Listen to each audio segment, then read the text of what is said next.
This program is designed to provide general information with regards to the subject matters covered. This information is given with the understanding that neither the hosts, guests, sponsors, or station are engaged in rendering any specific and personal, medical, financial, legal, counseling, professional service, or any advice. You should seek the services of competent professionals before applying or trying any suggested ideas.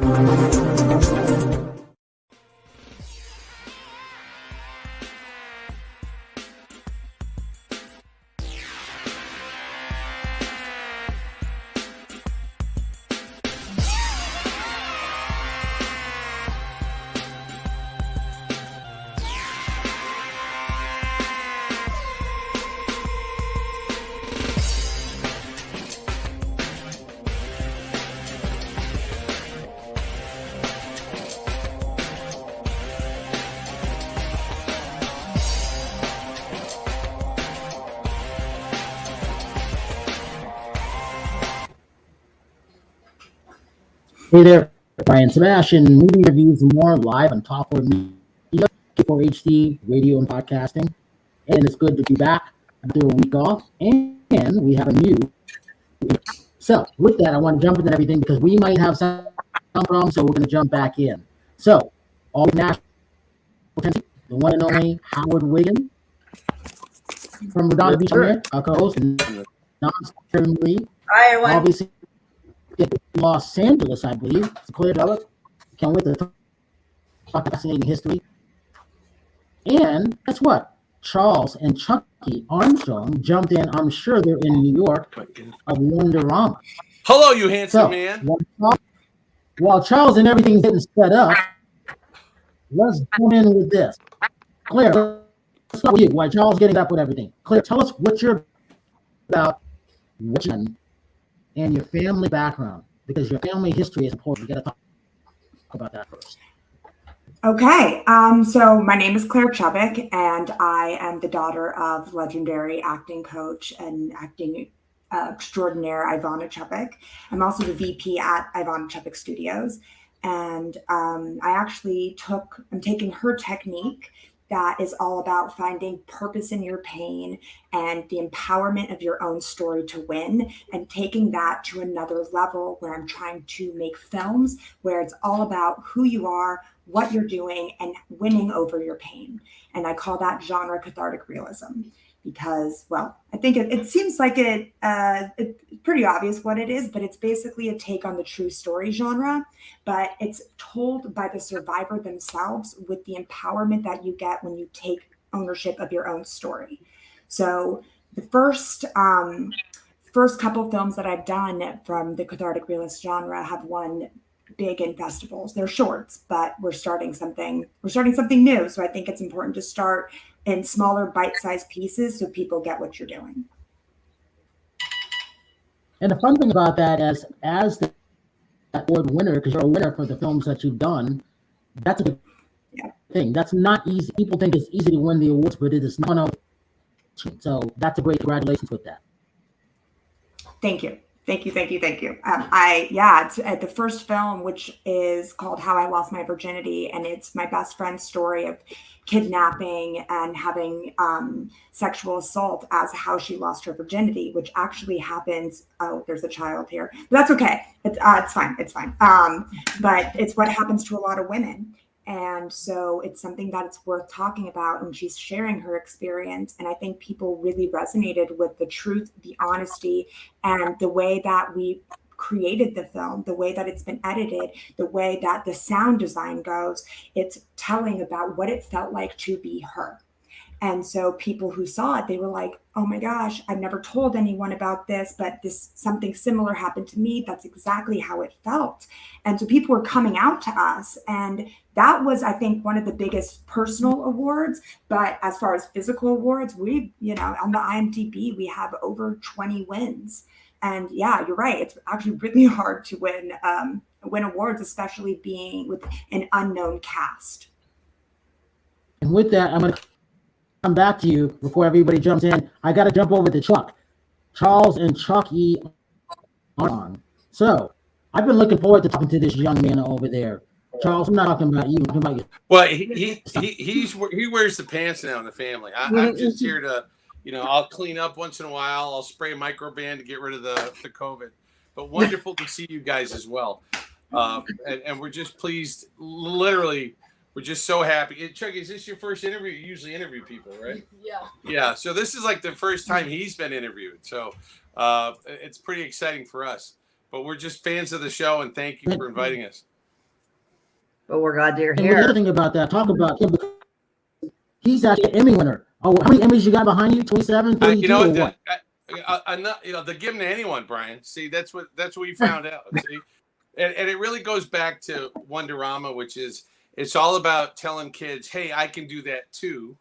And we're filming in Times Square the 25th through the 29th because I think I'm nuts, right, Chuck? Yeah. And so bottom lines are going to be live outside. And it should be pretty exciting. But what's really cool about it this year is we've got the director of the U.S. Census coming, and we're introducing this whole campaign that actually Chucky's in charge of being the front for, where we're talking to kids about careers that they didn't really know about and getting all this information from the U.S. Census Bureau for free that normally, folks have to pay for. So it's all about trying to give access to people to say, hey, I can do that too. And here are some things that can at least give you the tools to make those decisions to try to go along that path. Because what you find is that the best bond traders in the world might not be bond traders because they didn't know what the heck a bond trader was. Because I didn't know that in high school, and I didn't know that in grade school. And then the last part is we're announcing that we're going to have a Kid Connection series where we're going to do immersion events for kids in middle school. And you're in what, 7th grade now? We're going in 8th. Okay, he's a rising 8th grader. But these are going to be things where kids can actually get experience virtually for one-day immersions before they go to college, and it's too late, and they try to look for an internship. So that's kind of what we're excited about. And I'm going to ask one more question. So, Chucky, talk about what it's like to be you sitting next to your dad, and I'm going to let Howard and then Rachel come in and be telling you what they do, because Wonderama's been around for a long time. It's an iconic show around the world. What's it like being at, your age being on it? He cut out a little bit there, but I think he ended up saying, how did I talk you into it? You had no choice, right? You had to work for food? Yeah. No, but go ahead. Tell him what's Wonderama mean to you? Talk to Mr. Sebastian. Wonderama to me is like, it's a show and it's experience for kids by kids. It's teaching kids and showing kids, hey, I can do that too. And it's really good because it can teach kids that they matter and what they can do will matter. Wow. You're a little existential for your team. Yeah. Feel free to jump in, Howard, because I know you want to ask a question. I can just see it on your face. I couldn't hear you, Brian. One more time. Yeah, I think what he said is true. I mean, kids really do show what they want to do by an early age, and doing something like you're doing is leading the right direction, because I've known people all their life that still don't know what they want to do, and they're at the end of their life. So well, thank you. Yeah, and Brian, we're just having a little trouble hearing you for some reason, but the whole point is, and I've said this to you before, at some point we're all going to be dead. So the whole thing was, how do you create programming that actually might give people a little bit of inspiration? And we all know that when you learn, it's when you're inspired. It's not when you're taught. So we're just hoping we can do our part. And so we've created this whole series for free for schools around the country. And then Rob Santos from the U.S. Census Bureau is going to be there. And then the director and chancellor of the New York City schools. But it's for all schools, not just for New York. We're in 115 markets and hopefully still growing. Well, I think in life it's kind of weird because you always, I think you go back to what you wanted it to be in your childhood. I think, I think or I did anyway. I mean, I've reinvented myself several times, and that's one of the things that we talked about, Rachel and I did, when we were at the women's conference in Nashville. Well, I never grew up, so I guess. I still haven't either. who wants to? And that's why you stay young. What was that, Brian? And with that, so speaking of growing up, Charles, hold on, Charles. I got to bring Nymrod in here really quickly. All right. The one and only the rapper, the one guy who did reinvent himself out of no place. Talk about this. Federal records. Being incarcerated and just reinventing yourself. Not an easy thing to do, especially a person of color. Talk about that. It's just being focused. I took the time to be focused and understand the way of business and life and how to make things happen. So, you know, if you got a good mind and a good structure, you can do anything you want to do. And so that's exactly what I did. I opened up a couple of different companies. I just don't do music. I'm in the real estate company, the stock market. I have my own construction company, my own moving company. So you can do anything you want to do. You just got to focus and do it. And you're in Brooklyn, right? Yes, I'm in Brooklyn. I just come on over. Come on down. What you got going on? We got Snoop Dogg Chef coming. We'd love to have you. So. I could cook very good. I could cook. So, you know. So, Charles, what else are you looking? Charles, what else are you looking for? Because I like Claire's background. Claire, talk about your family. It's really, really important, and how you're next after that, so you're not getting this either. Well, one thing that I think is really important about my family that, so my dad was a film director, and actually he just died not that long ago. And so we are talking here about, so thank you, everyone. I know I felt the room. I felt it. Thank you. But it's actually what inspired me to really take my life to the next level and be here with y'all. Because I realized time, like we're saying, time is so finite. And yeah, I miss him so much. I'm sorry, I got a little distracted based on how much I love my dad, but and also it's nice to see a little father-son duo here.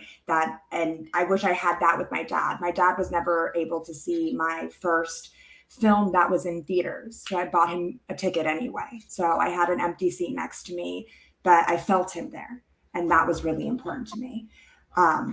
What's good? The good news is my mom's still alive, and I work very closely with her. And she was the first acting coach ever mentioned at the Academy Awards, and she was mentioned by Halle Berry. And Halle Berry was like I said, in my opinion, I don't know, I hope Halle would agree with this, but like a godmother. She wrote my NYU. That's how I got into NYU. And she was one of the most incredible women, or is one of the most incredible women I've ever met. One of my goals is to work with her one day. You will. I can see that happening. Congratulations on that. Thank you. Thank you. Thank you for talk earlier about your family. Talk about what it means to you, because you are eventually royalty. After that, Rachel. My dad was on the Grand Ole Opry, and I posted if you go to my Facebook, I found out more about him after he died than I knew when he was alive. But I went to the Facebook page and I found him playing steel guitar with Patsy Cline. And I found the gentleman I was named after, which was Paul Howard. And the story behind that, he came to my parents and he said, if you name him after me, I'll buy you the whole nursery. So that's what they did. Named after that. But the one thing that I didn't realize until the 4th of July is that he worked with Pee Wee King, and Eddie Arnold hired him away from Pee Wee King to play steel guitar for him. And if he hadn't left and done that, he probably would have died on the plane accident with Patsy Cline and Cowboy Lopez. So I just never put the two together until the 4th of July. So. But you'll find out more, Claire, about your father than you probably ever will now that he's gone. Because you'll go back, you'll be missing him, and you'll Facebook him, and you'll find out more things about him. Because when you're growing up around it, it's just your friends of your father. But when you go back, you think, God, he really did do a lot. And I didn't even know it. So. Yeah, I've been finding out from a lot of his friends how fun he is. I'm like, he's partying over here and all these pictures. And yeah, it's a wonderful relationship that after people die, I don't think we talk enough about death. So thank you for giving us the opportunity, because I think death really scares a lot of people. And so, but it's going to happen. You're going to experience it. So it's actually the next topic that I'm embarking on is what happens when you find someone that you love dead. Because you don't see they don't prepare you for that. And now that I'm in the second stage of my relationship with him, that it's so beautiful and so meaningful this way. I tell you, I don't fear death. I've seen several people die in my life. There's worse things than death, but people that mourn, I always tell them, the people want you to, the best thing you can do is live your life to your fullest and be happy, because that's what they want for you. Mourning over them is not what they want. So do what you're doing, Claire, and show them the successful woman that you are. My dad said, my dad lived to 95. My mom's still 98, so I'm very blessed. But he said, my wish is that no one comes to my funeral. I'm like, why? Because that means I outlived them all. And I'm like, oh, okay, Dad. That's good. But Pee Wee King, isn't he the guy that he did Tennessee Waltz, right? I mean, that was my dad was on the Tennessee Waltz. Oh, that's another thing. He did the record, the Tennessee Waltz. Go to my Facebook, you'll hear it. He did it with Pee Wee King and Eddie Arnold. Both. Wow. Pee Wee King was the first to do it, I'm pretty sure. Wow. Yeah, he was. And my dad was on that recording. So, which I didn't even know. So it's crazy. Talk about this. Go ahead, Terri. Sorry, go ahead. Oh, no. I just wanted to add, like, it's just crazy with the thing about death, because I lost my dad to lung cancer in 2007, I believe. And I still know that he's around me, but I mean, it was kind of crazy, because the one thing that gave me joy, he was director of printing at Disney Studios. So at his funeral, at my dad's funeral, it was people came up to me, employees that had worked for him for years. They're like, your dad came and rescued me when I had car trouble, and your dad lent me money. And it was just really kind of neat to hear that my dad, when he was a bigwig at Disney, helped out his employees there. And I don't know, I never knew it, and it's kind of exciting what Claire said, to kind of find out. I mean, anything that's like like find out, like, oh, this is how my dad was with other people. I never knew it. You know what I mean? Or find out things that he did. And at his funeral, like, people came up and they just told like stories about my dad's crazy personality, and it was just I don't know. It made things a little bit easier, if that makes any sense, because then I just felt like God, I was just so blessed to have him in my life. Yes, blessing. Are you listening? Yes. Okay. All right. Chucky, I'm glad you're next to your dad. I would love to have had that same relationship that you guys have. I think that's great. Talk more about what does your dad mean to you? You can tell him I'm older than everybody else at school, right? There we go. Well, in a way, he is the giver of inspiration. I mean, he runs a TV show that can show kids like what it means. How can someone be this one way or another? It can show them different opportunities, and it can inspire them or empower them to be who they want to be. The nicest thing I've ever heard in my life. It's really awesome. Yeah. And with that, the man from Brooklyn, this is your spot to come in. Talk about being inspired, because you're an inspiration. Not only that you're doing real estate now, but also it's not easy to do real estate. It's not even get the license. But also you're like an entrepreneur, because you are. Talk about that. Doing a real estate thing is a beautiful thing. You know what I mean? I love helping people. I've always been that way. I like to see people get their homes, and not only that, after we help them get their homes, we move them in. You know what I mean? We're like a one-stop shop. So it's a beautiful thing, man. And that's what I try to do, even with my company, Federal. I just want to help artists get to the next level. You know, a lot of artists do not get a chance to do it because they have, like, if they're paying bills, they have children. It takes a lot of money to be an artist if you don't know it. There's a lot of money that goes behind you to push you. And nowadays, a lot of people don't have that. And I know me coming up in the music industry, it was rough for me. So when I built my company, I built it for the artists to be artists. And artists are not artists no more. They take care of everything themselves. So my label is for the artists to be artists and not have to worry about paying this bill or paying that bill. We take care of everything for you. Yeah.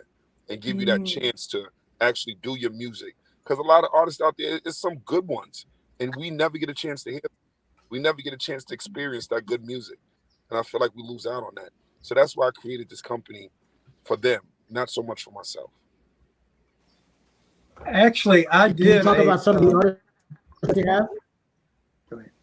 I have two great artists that I'm working with right now. One of his name is Nice to Dawn. He's from Florida. He has more like a flow writer kind of sound, which is beautiful. And another one, he's from overseas. His name is Manifest. He's from Australia actually, and he's amazing. He can sing, he can rap, he can do a dance if you need to. He's all around amazing. I love them guys. They're like family to me. So we work hard. Nymrod, give your social media for us. Huh? Give your Where social can we media find you on for social us. media? Just Nymrod. You can follow me. My name. It pops up everything. Google me. I tell people I'm Googleable. That's my word. Please don't steal it. Googleable. You're easy to find. I'm very easy to find. I'm Googleable. Just type Nymrod and pop up. Federal District. Everything that I'm doing. Everything is going to be right there. All right, Rachel. Tell them you are. I'm Rachel Roberts with Rachel Roberts Recipes, and I'm in Houston, and I've kidnapped Brian and made this LA diet cowboy. So I do videos, I do cooking shows, I do stuff like that. And so my whole thing is eat clean, drink a little dirty. And I always make something to eat, but I think we're going to say it started raining. I was going to grill some espresso covered pork chops, but it started raining. I'm not going to do that today. We're going to save it for tomorrow. But drink right now in season are these donut peaches. So we have a donut peach gin tonic. So even when you're it's important to You don't have to get me. Yeah. That the biggest thing is Good. That looks good. I like to put I grow stuff in my garden, and I like to put things in everything that you eat, everything that you drink. You should have a little bit of your garden involved in it, so you can smell the the herbs when you're taking a sip. It's delicious. Anyway, we've been having a really good time here in Texas, right? Yeah. All of our friends going out, meeting new people, new friends, going to listen to live country music. And a new coffee company that she likes. Java Pura, loves people.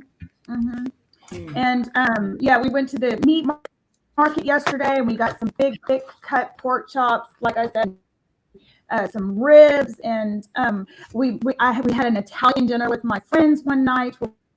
We cooked real Italian meals. I'm Italian, so and we took them for some Tex-Mex. So it's been a lot of fun. I gained 2 pounds, Terri.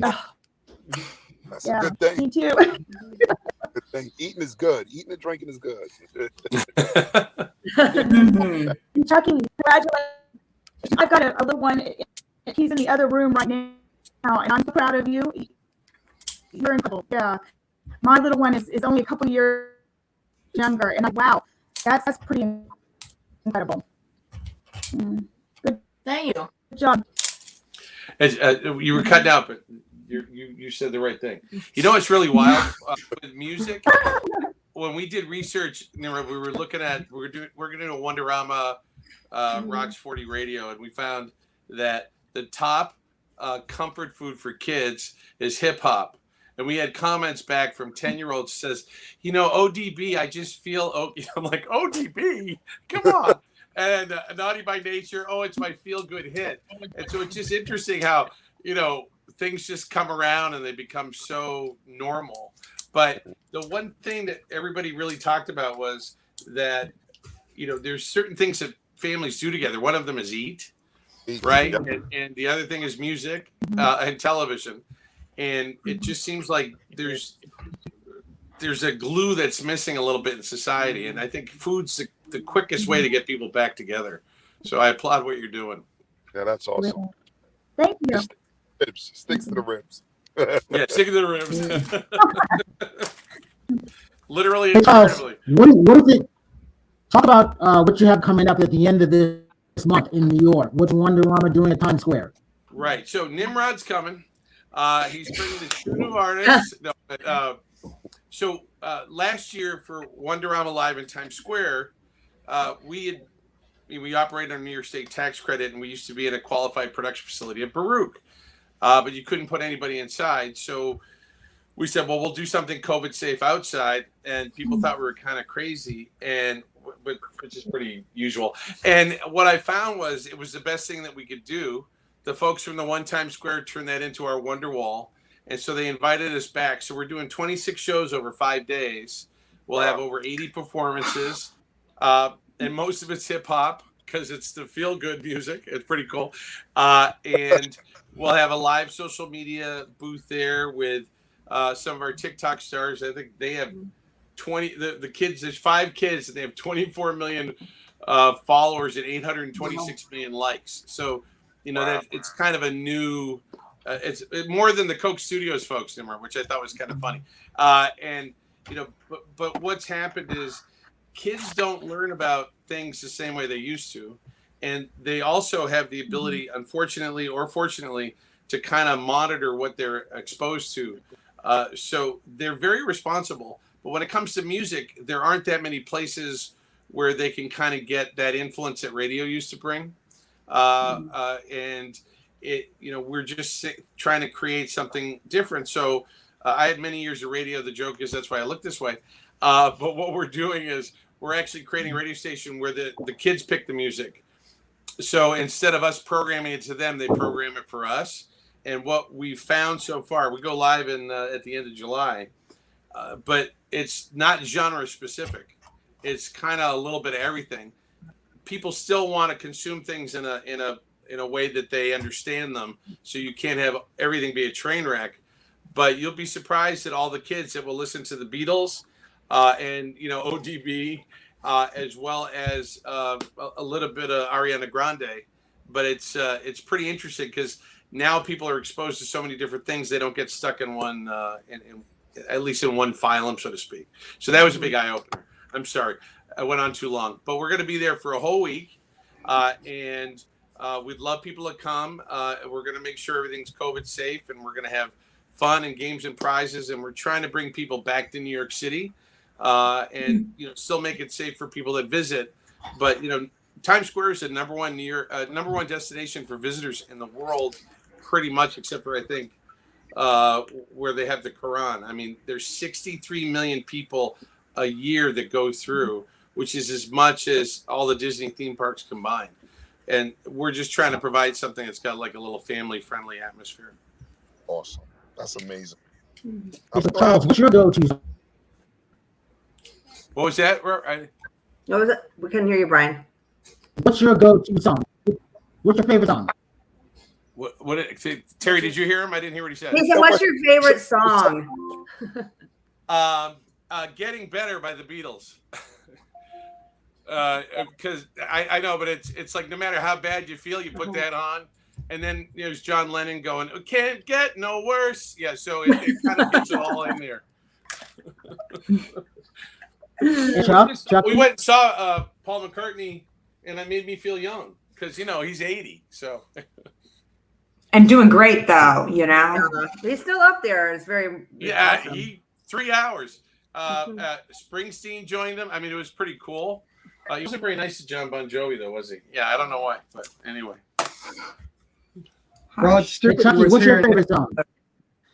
I like Penny Lane by the Beatles. It's another song where it makes you feel good and happy. But what about now? What music do you like now? I mean, World Party, or actually, you're into. See, his dad is so old, guys, that it's real tough for him, right? So well, who do you like that's popular now? Anyone? The Rolling Stones. Okay, see what I mean? When your dad's so old. But that's good though. That's coaching. Hey Howard, who are you? What was it? I didn't hear that. What, Brian? I think he asked Howard. What? Oh. Didn't he ask Howard what music he liked or his favorite song? Oh, my favorite song? I like anything about Patti LaBelle. I danced on stage with Patti LaBelle one time. I was 100 pounds heavier years ago, and she asked for somebody to dance in the audience. And I looked like John Travolta in that movie where he takes that leap and jumps on stage. I don't know how I got there. I just knew I was going to be there, and I was there. And then she kissed me on the cheek at the end of it, and she said, "Thank you, baby." And I still remember that moment. And back to you, Nymrod. I did a rap video from a music teacher here in Nashville. It's on my Facebook. And she, I think, is awesome. But go to my Facebook and listen to it. I put it right in the front because I knew I was going to talk to you today. So All right, well, if you could help her out in any way, I would love it. I'm going to. I'm gonna go look at it as soon as we done. Okay, thank you, sir. Yeah, 100 pounds. So you lost 100 pounds during. I lost when Atkins first came out. I lost 100 pounds, and I didn't even buy the book. And I'm be turning 69 in September, and I've got 29 waist, same as I did when I was in high school. So I'm actually in better shape because I got more muscle than I did in high school. So again, you can go to Facebook and you can see this.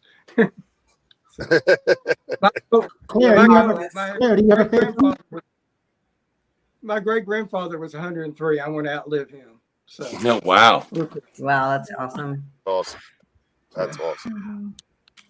Claire, favorite song? Favorite song. Okay. Everybody's Free to Wear Sunscreen by Baz Luhrmann. Okay. Oh, wow. Anyone else? Nope. No. Right? Baz Luhrmann's one of my favorite directors. I think, the way that he incorporates music into his films and how flashy and wonderful they are. It's like magic every time. And this song in particular has incredible life advice in it. And so whenever I want to feel anything, whenever I want to feel better, if I want a good cry, I'm a person who really likes to cry. I enjoy crying. And so if I need a good cry, I can go to this song, and it helps me feel like my life is going to take care of itself. Did you see it's Elvis Presley? I did. Have you seen it? No. I'm so behind. I have to say that I'm so behind because I've been trapped in Houston. But Howard could talk about it. Go ahead, Howard. Actually, I've got a book given to me by his cousin, Edie Han, which you met her at the event, that she wrote about Elvis. Pardon? I don't know if I can get it, but anyway. You can get it from Edie. So, and also, I got to mention my Jack White video, What's the Trick? It got 3.1 million views in 1 week. So, wow. And I'm dancing in it at my age. So it's never too late. Mm-hmm. Terri, favorite rock are you? What was that? Your favorite song since you're a rocker? Oh yeah, because everybody knows I freaking love rock music. Probably my favorite song is probably Best of You by Foo Fighters, because every time I get down and I feel like everybody's on the world's against me, I put that song on. I don't know, it just kind of cheers me up, because you can't let people get the best of you. I guess that that song always struck me. And I think that album came out when I was going through my divorce, and it really kind of helped me get through it. The whole album did. So as everybody knows, I'm a huge Foo Fighters fan. So there you go. That's it. Right now, I've been listening to a lot of Johnny Falstaff. So I don't know anything that Johnny Falstaff is singing, which is, what do you think? That Honky Tonk Blood is pretty good. Yo, honky tonk. It's like and yeah, it's pretty good. It's actually pretty good. You like Shine, right? Yeah, Shine. That's on. Brian, what about you? What's your favorite? If you know me, you know it ain't Talking About Love by Van Halen. Mm-hmm. Let Me Go Rock and Roll by Kiss. Hey Jude by the Beatles in that order, and then Rick James, High on Your Love Suite. Yours. What about Prince? That gets in there. Housequake. It's in Housequake. Yeah, that's a great song. A lot of people don't even know. I played that Housequake for somebody, and they're like, "Who is this?" I'm like, "This is Prince. You know who this is?" It wasn't one of his bigger hits, but it's a great song. Yeah, I haven't heard it. I'll have to go listen to that. Yeah. I'm one of those people. You would have played it for me. I would have been like, "Oh, is this new?"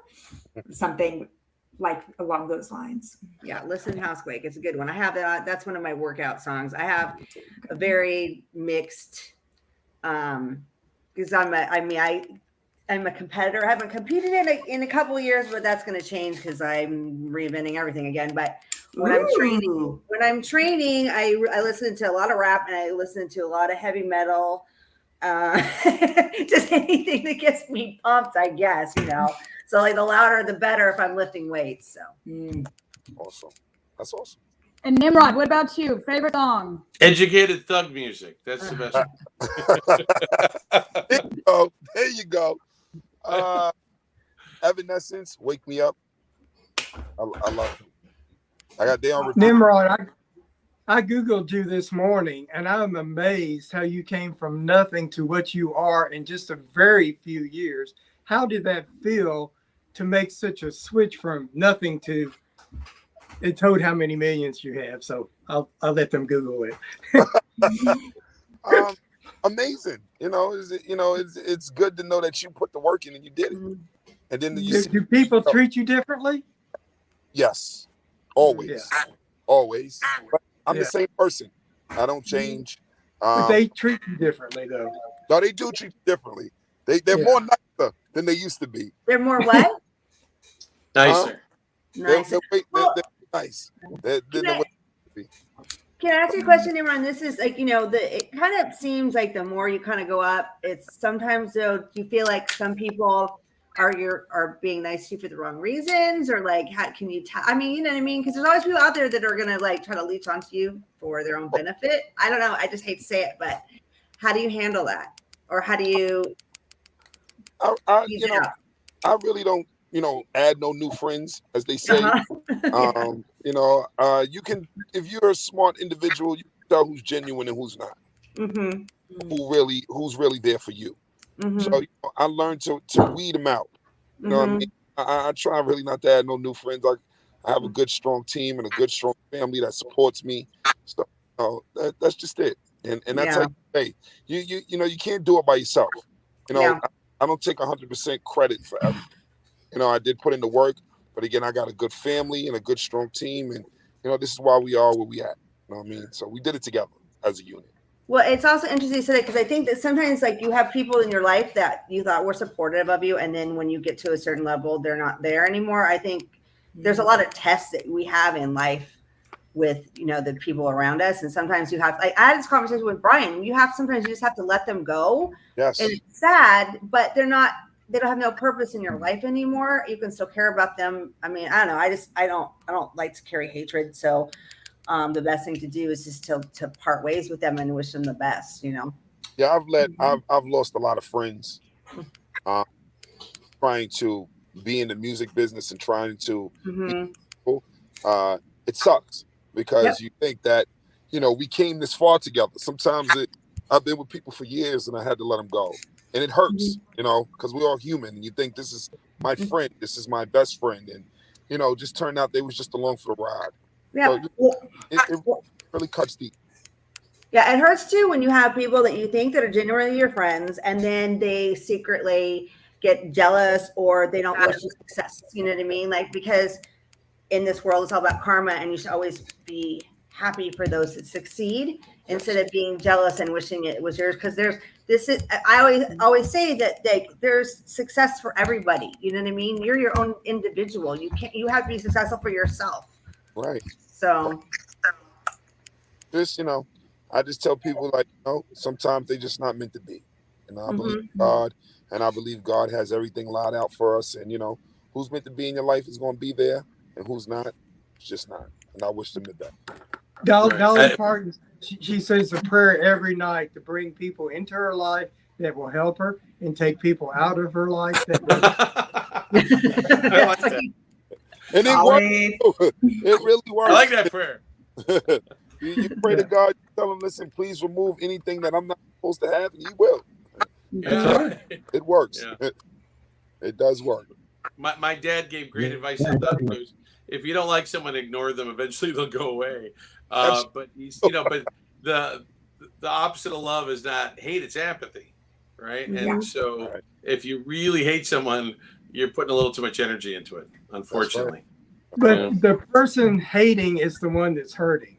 Yeah. It doesn't affect you as much as it affects them. I'm moving to Nashville. I'm going to go have him shrink. I mean, this is good. I went through leadership music in Nashville. I never got any of this good stuff, Howard. Come on.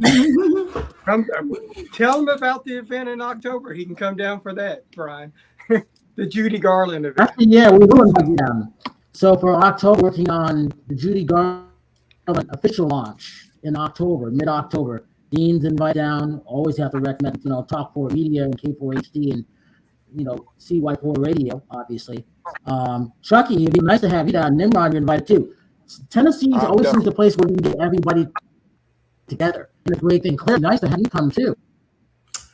I might just show up. Seeing women in film television. Yeah. Women in film television fit right in. Claire, you got a new TV network you're starting, correct?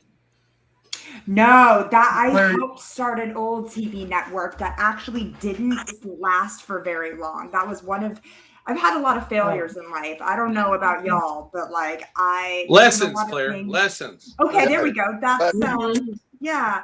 And so it's just a learning thing. And a part of that was learning how to get up and keep going and find the right thing for you. Like you guys are talking about, the right people in your life. And I don't think, I've never lost anyone because they were so jealous of me. I'm not there yet. But I think also part of that is what I do, and the way that I do it is I really try to come from supporting of love of the people around me.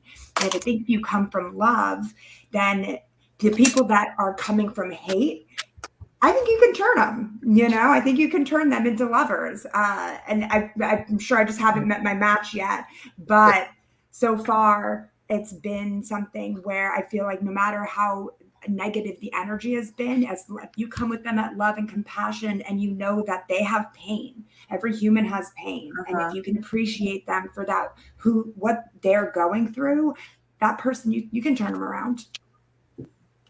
Well, your enemies are not, I'm sorry. The people that are the negative to you on social media actually are helping you out because they're fans and they don't know it. That's kind of the way social media works, which is kind of funny. So that's true. I know they're making it more exciting. Don't let those people ever get in your head because they're always going to be out there because they just have to say something bad about everybody. So yeah. When you are out there in this work, you're gonna run into, out of the 10, you're gonna run into 1 or 2 people that don't like, and you just pushing through, say God bless you and thank you, and just move forward. That's it. Bless your heart. It's hard though because I tend to have a person. I'm better at it now that I've gotten older, but I always want everybody to like me, and then I'll focus. There'll be 20 people that like me on social media. One person is going to say something crappy, and I'll focus on that one negative thing. And I have to change my thinking, not to go there. Look at the positive stuff, not the negative stuff. But us as humans, we like to pick ourselves apart. So every day I try to stop myself when I do that. You know what I mean? So is it a constant practice that you do, or what is the what is the mental exercise you have to do to get to there? I was asking for me. Okay. I mean, honestly, some people, I'm going through a really kind of difficult period in my life right now where I'm losing. My mom's pretty much not going to be around here anymore, and I've got some other personal things that are going on. So I'm like human like everybody else, having a nervous breakdown, but I'm finding I had a nervous breakdown, but I'm finding that I have to get up now and move forward and look at the things that I have and stop dwelling on things I can't control. And I keep having to tell myself that. So and this has just happened in the last couple of days where I'm okay, I have to get out of bed. I can't feel sorry for myself anymore. I have to move forward. I have a lot of projects that I need to do. Don't get stuck in that, because what happens is, and we all do this, you get sucked in that negative energy and it just brings you down and brings you down and brings you down and brings you down. But sometimes I think you have to hit bottom and then just go, F this, and then blow yourself back up. And I think I just got to that point. And I think us as human beings, we all go there at one point. Yeah. But if you can go to that dark place and say, screw this, I'm going to just start putting positive energy out there, you're going to be more successful. And that's about reinventing yourself. That's the best way to reinvent yourself. Well, Okay, so we got a couple of minutes left. So talk about this. What do you like about the internet? What do you think is not internet from your point of view? I couldn't hear you. We couldn't hear you, Brian. Oh, you're cutting out. What do you like about the internet, Chucky? And what do you not like about being an influencer? Did you say Chuck D? I think he said, what do you like about the internet? What don't you like about it? I think that's what he said. Terri, take the wheel. What do you like about the internet? Oh, did I miss Prime? Yes, as a kid, from this point of view. Oh, you mean this one? Yep. What's the question? Nymrod, what did he say? I couldn't understand. He said he was asked. I think he was asking your son. He was asking him what okay. does he like about the internet and what doesn't he like about the internet. Oh, what do you like about the internet and what do you not like about the internet? Well, on the internet, you get to share your common ideas and beliefs with other people and connect with people you know and possibly loved ones. I mean, sometimes on the internet, it's just a fuel for hate, but mostly it's a fuel for connections, connectivity, and everything positive. Yes. Well said. You get to choose who you want to be friends with. So when you choose, what I like about being on Facebook is that I can choose people that have the same interests as I do. So if they're into acting, fashion, dancing, music, whatever, it has my interest. And it brings us together and we have a common bond like good friends. You can also get to choose the news you want to hear. I don't hear that. I signed up for Facebook in 2017 because I just found it to be an echo chamber for people saying, look at me. But I'm not saying it's bad. It just wasn't right for me. And the reason I think TikTok's taken off, besides the fact that unfortunately the parent company's grabbing all our information off our phones, is that it's basically a DIY for folks, right? And so that's really, Facebook's done amazing things. It has.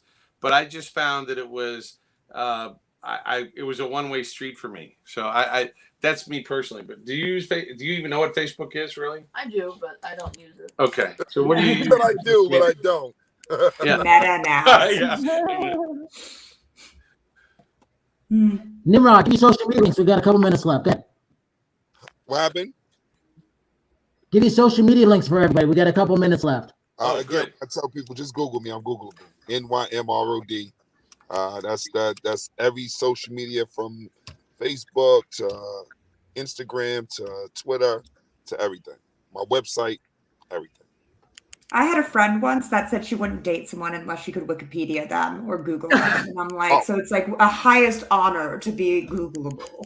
That it is. It's good for you. It's a beautiful thing. Yeah. I was excited when I went there. I seen that I can really be. It was a couple of years ago, but I was just excited. I said, I'm somebody. Yes. Rachel, give social media links. Rachel Arts Recipes. It's you can find me on all the social media platforms at Rachel Roberts Recipes. Oh, yeah. Howard? Just Howard Wiggins Facebook. I'm sorry to say, but that's all. No. Don't listen to me, Howard. Facebook is great. It's been good to me. I've gotten publications and quite a few things from it, and I'm well connected with some really wonderful friends. So it's worked for me. And Charles, how do they find you? Go ahead, Charles. Oh, WonderamaTV.com, and you'll see him, not me. Terri? My social media is all Terri Marie nonstop.